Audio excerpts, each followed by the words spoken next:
दर्शकबिन नमस्कार। आज चाहिँ मैले एकजना भाइलाई दक्षिण कोरियामा भेटाइसकेपछि हाम्रो परिचय भयो अनि भाइ दक्षिण कोरिया आएको केही समय बितिसकेको छ र भाइसँग मैले आज भाइका अनुभवहरू जो दक्षिण कोरिया आइसकेपछि के अनुभवहरू सँगाल्नु भयो त्यसका लागि मैले आज एउटा छोटो भलाकुसारीको लागि आमन्त्रण गरेको छु। भाइ पनि आइसक्नु भएको छ, तपाईँहरूले पनि अनुहार देखिराख्नु भएको छ। उहाँलाई यो मेरो पोडकास्टमा स्वागत गर्दै आफ्नो परिचय दिनका लागि म आग्रह गर्दछु। नमस्कार दाइ, सर्वप्रथम जसले हेर्दै हुनुहुन्छ उहाँलाई धेरै धेरै धन्यवाद। मेरो घर चाहिँ बागलुङ नगरपालिका 12 अमलाचौर हो र म कोरिया आएको 10 महिना भयो। ल झन्डै अब 1 वर्ष बित्नै आँटेको रहेछ। अनि नेपालबाट दक्षिण कोरिया आउने धेरैको सपना पनि हुन्छ। तपाईँ यता आउनुभयो, त्यसको लागि तपाईँलाई फेरि बधाई भन्न चाहन्छु। र यहाँ दक्षिण कोरिया आइसकेपछि तपाईँ अब सुरुमा त धेरैजनालाई यहाँ समायोजन हुनका लागि गाह्रो नै हुन्छ। तपाईँलाई सुरुमा आउँदा कस्तो भयो र अहिले समय कसरी बितिराखेको छ, केही अनुभवहरू सेयर गरिदिनुहोस् न हाम्रो दर्शकहरू सामु। सर्वप्रथम त हामी नेपालमा आउँदाखेरि धेरैजनाहरू बेरोजगार भइन्छ। हामी एउटा समयको सदुपयोग गर्दैनौँ र त्यता हुँदाखेरि हामीले कामको अनुभव हुँदैन र एकल बस्न सक्दैनौँ नि त। हामी घरबाट टाढा भएका हुँदैनौँ। एक्कासी परदेशको ठाउँमा आउँदा र बिरानो, सबै कुरा बिरानो लाग्छ। नेपाली भेटिए पनि अलिकति खुसी भइन्छ जस्तो लाग्छ। अनि एउटा कम्पनीको वातावरण हुन्छ, सबै कुरा यता आइसकेपछि कामको वातावरण। सुरुमा त काम गर्न एउटा जोस लाग्छ, त्यसपछि त्यही दिनदिनै जाँदाखेरि बोरिङ हुन्छ अनि एउटा होमसिक जस्तो देशको परिस्थिति हरेक कुराहरू आउने गर्छ। त्यही नै हो दाइ। भनेपछि सुरुमा आउँदा चाहिँ जसलाई पनि अलिकति समायोजन हुन। हजुर। अनि यहाँको खानपिनहरू, अब नेपालमा हामीले दाल भात तरकारी खाइराखेको, यहाँ आउँदा एक्कासी अब झोल पुरै उसिनेको जस्तो हरेक कुराहरू अब एउटा फरक वातावरण हुन्छ जस्तो मलाई लाग्छ। अब नेपालमा मासु नखानेहरू त यहाँ नआउँदा हुन्छ जस्तो लाग्छ। यहाँ चाहिँ पुरै मासुहरू हुन्छ। हजुर। दक्षिण कोरियामा चाहिँ प्रत्येक खानामा प्रायः जसो मासु मिसिएको हुन्छ। मासु नखानेहरूलाई त्यस्ता खालका माछाहरू मन नपराउनेहरूलाई पनि अलि दक्षिण कोरियामा गाह्रो नै छ। तर यो गाह्रो भन्ने कुरा चाहिँ जस्तो कि बाहिर कुराहरू नखानेहरूलाई हो, तर बाहिर सबै खानेहरूलाई त ठिकै छ। तर आफै बनाएर पनि खान सकिन्छ, तर त्यसका लागि दुःख गर्नु पर्यो भन्न खोज्नु भएको। अनि तपाईँ यता दक्षिण कोरिया आइसकेपछि अब कमाइको कुरा त धेरैजनाले दक्षिण कोरिया आइसकेपछि 3-4 लाख भन्ने सोच्नुहुन्छ। दक्षिण कोरियामा हुने साथीहरू भन्दा पनि जो नेपालमा बस्नुहुन्छ हाम्रा आफन्तीहरू, साथीहरू, उहाँहरूले ठ्याक्कै 3-4 लाख भन्ने कुरा सम्झिनुहुन्छ। अनि तपाईँले त्यो उता मान्छेहरूले सोच्ने र यहाँ तपाईँले भोगिरहेको त्यो जो कमाइ छ नि त्यसमा के अन्तर पाउनु भएको छ कि? हजुर, एकदम नै राम्रो प्रश्न गर्नुभयो हजुरले। सुरुमा हाम्रो एक्सपेक्टेसन त्यही नै हुन्थ्यो। नेपालमा हुँदाखेरि अब हाम्रै दाइहरू गाउँबाट धेरै नै कोरियामा हुनुहुन्छ नि त। उहाँहरूको के हुन्छ भने 3-4 लाख मजाले कमाइन्छ, बुटोबाट टिपे जसरी पैसा त्यसरी गर्नुहुन्थ्यो नि त।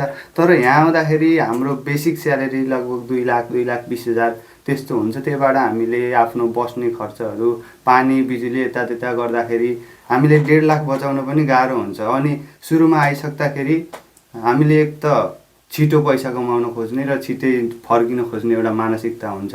अनि यहाँको सबैजना साथी सङ्गीसँग त्यही अनुसार घुलमिल हुँदा र उहाँहरूसँग कुराहरू सुन्दाखेरि उहाँहरूले त 3-4 लाख कमाएको सुन्दा हामीले ओहो छिटै कम्पनी चेन्ज गरौँ, छिटै पैसा कमाउँ भन्ने हुन्छ र आफ्नो कामलाई नै यो मेरो काम अप्ठ्यारो छ, ठिक छैन जस्तो एउटा मानसिकता हुने रहेछ क्या। भनेपछि अब नेपालको सोचाइ र यहाँको भोगाइमा चाहिँ बिल्कुलै फरक छ। अनि धेरैजना साथीहरूले जसो नेपालमा हुँदाखेरि काम गर्नुभएको हुँदैन, लगातार मतलब थोरै त काम गरिन्छ, लगातार खटेर काम गर्ने त्यो खालको हामीहरूमा बानी हुँदैन। अनि यता आइसकेपछि लगातार कम्तीमा पनि 8 घन्टा त गर्नै पर्यो। अनि त्यसमा अब ओटी चल्ने कम्पनीहरू, कुनै अब सानो कम्पनीहरूमा अलिकति टाइम बढाएर गर्नुपर्ने हुन्छ। लगातार 12 घन्टा गर्दा गाह्रो हुने समस्याहरू हुन्छ। तपाईँलाई त्यस्तो खालको समस्या भयो कि भएन?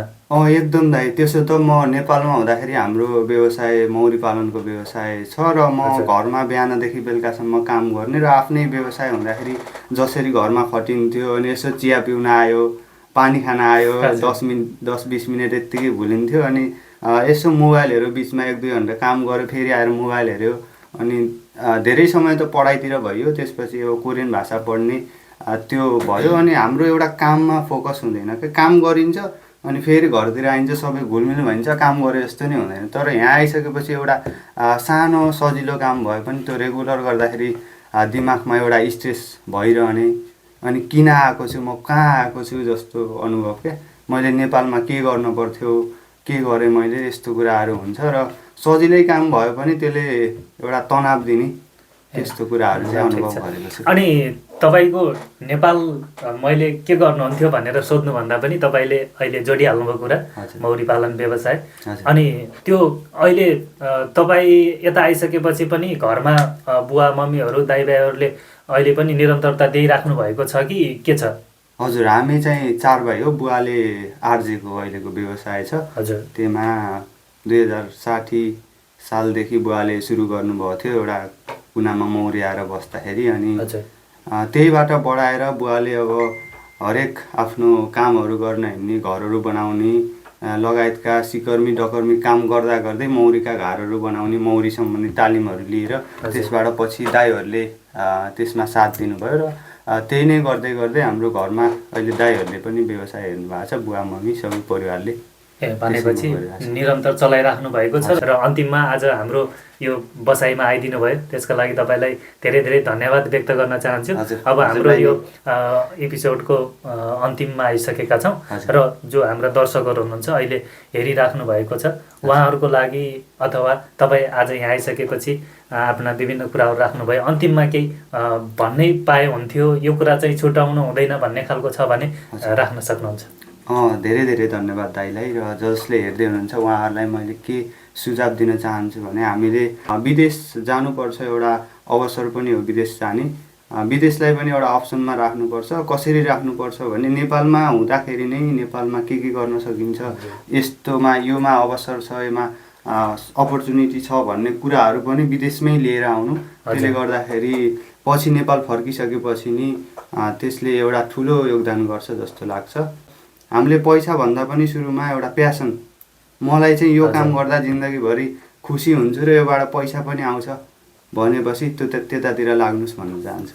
भनेपछि तपाईँ बेरोजगार त्यत्तिकै बसेर अरूका खुरापाती कुरा सुन्नु र गर्नुभन्दा आफूले केही गर्ने भिजनका साथ अगाडि बढ्नुहोस्, त्यो खालको सोच राख्नुहोस् भन्न चाहनुहुन्छ। ल, आइदिनु भयो, एकदमै खुसी लाग्यो। आगामी बसाइमा पनि आगामी दिनहरूमा पनि तपाईँको यस्तै साथ सहयोग र यो उपस्थितिका लागि अपेक्षा राख्दै आजको कार्यक्रमबाट, आजको एपिसोडबाट छुट्टिन्छु। हस्त, नमस्कार। नमस्कार। आजको कार्यक्रम कस्तो लाग्यो तपाईँहरूलाई? जस्तो लाग्यो त्यस्तै सल्लाह सुझाव दिनुहोला। र हाम्रो युट्युब च्यानल मार्फत हेर्दै हुनुहुन्छ भने, युट्युबमा नयाँ हुनुहुन्छ भने हाम्रो च्यानललाई सब्सक्राइब गरिदिनु होला। र फेसबुक मार्फत, टिकटक मार्फत हेर्दै हुनुहुन्छ भने फलो गरिदिनु होला। र आफ्ना महत्त्वपूर्ण सुझावहरू कमेन्ट बक्समा कमेन्ट गर्न नबिर्सिनु होला। हस्त, नमस्कार।